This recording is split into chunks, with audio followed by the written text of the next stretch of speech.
नमस्कार दोस्तों, मैं एबी सिद्दीकी और आप देख रहे हैं सोशल जनमंच। दिल्ली चुनाव के नतीजे 8 फरवरी को आए। दिल्ली की कुर्सी पर 27 साल बाद बीजेपी की वापसी हो गई। 70 सीटों वाली दिल्ली में भाजपा को 48 सीटों के साथ बहुमत मिला। हैट्रिक की उम्मीद में रही अरविंद केजरीवाल की आम आदमी पार्टी 22 सीटों में ही सिमट गई। अगर वोट फीसदी की बात करें तो भाजपा 45.56% और आम आदमी पार्टी 43.57% के बीच अंतर केवल 2% का ही रहा। कांग्रेस का पिछली बार की तरह इस बार भी खाता नहीं खुला, मगर कांग्रेस का वोट प्रतिशत इस बार 6.34% रहा। यह 2020 4.63% के चुनाव से बेहतर था। अरविंद केजरीवाल और आम आदमी पार्टी की हार को लेकर अब तरह तरह की बातें कही जा रही है। कोई कह रहा है कि कांग्रेस आप साथ होती तो बात कुछ और होती। कोई कह रहा है कि आपकी हार के पीछे कांग्रेस ही है। दरअसल इन बातों के पीछे एक वाजिब तर्क भी है। दिल्ली की कुल 13 से 14 सीटें ऐसी है जहां कांग्रेस ने ही आम आदमी पार्टी का खेल बिगाड़ा। भले ही कांग्रेस एक भी सीट नहीं जीत पाई, मगर कुछ सीटों पर वह आम आदमी पार्टी की जीत की राह में रोड़ा बन गई। खुद आम आदमी पार्टी के मुखिया अरविंद केजरीवाल जिस नई दिल्ली सीट से हारे, वहां हार जीत के अंतर से अधिक वोट तो कांग्रेस को मिल गए। अरविंद केजरीवाल, मनीष सिसोदिया, सौरभ भाजपाल, सोमनाथ भारती समेत कुल 14 सीटों पर कांग्रेस को भाजपा की जीत के अंतर से अधिक वोट मिले। उदाहरण के लिए नई दिल्ली सीट लेते हैं। भाजपा के परवेश वर्मा ने अरविंद केजरीवाल को 4009 वोटों से हराया। यहां कांग्रेस के संदीप दीक्षित को 4568 वोट मिले। इसका मतलब है कि यहां कांग्रेस को भाजपा की जीत के अंतर से अधिक वोट मिले। कांग्रेस की कहां राह हुई आसान। अब सवाल है कि दिल्ली चुनाव से कांग्रेस को क्या हासिल हुआ। दिल्ली हारकर भी कांग्रेस क्यों खुश है? तो इसकी कई वजह है जिसे विस्तार से समझने की जरूरत है। भले ही राहुल गांधी की कांग्रेस दिल्ली में कमाल नहीं कर पाई, मगर हार कर भी वो अपनी पार्टी के लिए बाजीगर निकली है। कांग्रेस ने एक तरह से इंडिया गठबंधन के साथियों को संकेत दे दिया कि उसे अलग रखने का मतलब है कि सियासी नुकसान।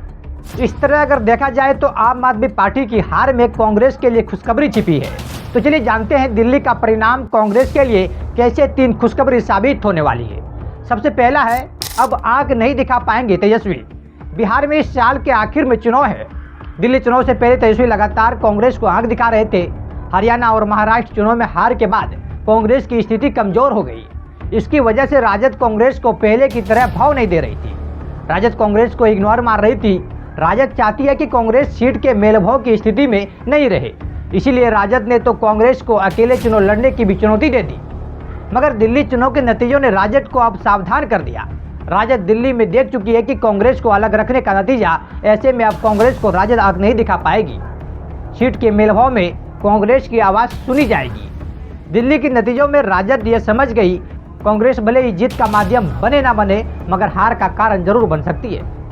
दूसरा है, इंडिया गठबंधन में बरकरार रहेगा कांग्रेस का रुतबा।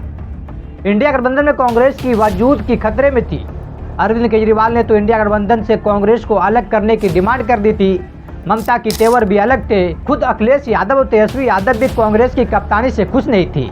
मगर दिल्ली चुनाव के नतीजों ने परिस्थितियां थोड़ी जरूर बदली।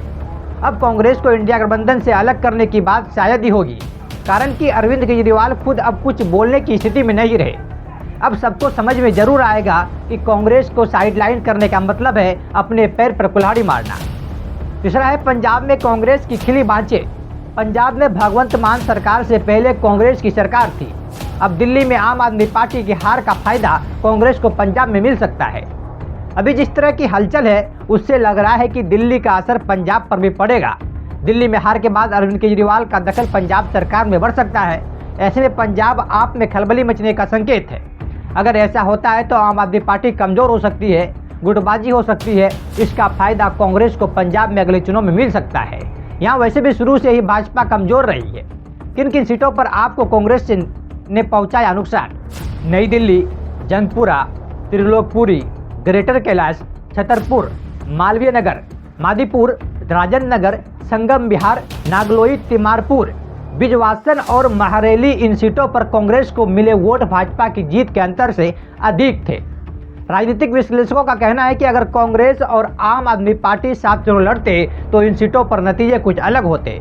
इसका इशारा खुद जम्मू कश्मीर के मुख्यमंत्री उमर अब्दुल्ला ने किया। उन्होंने सोशल मीडिया पर एक वीडियो पोस्ट कर तंज कसा और लड़ो आपस में। उद्धव सेना के संजय रावत ने भी कुछ ऐसा ही इशारा किया।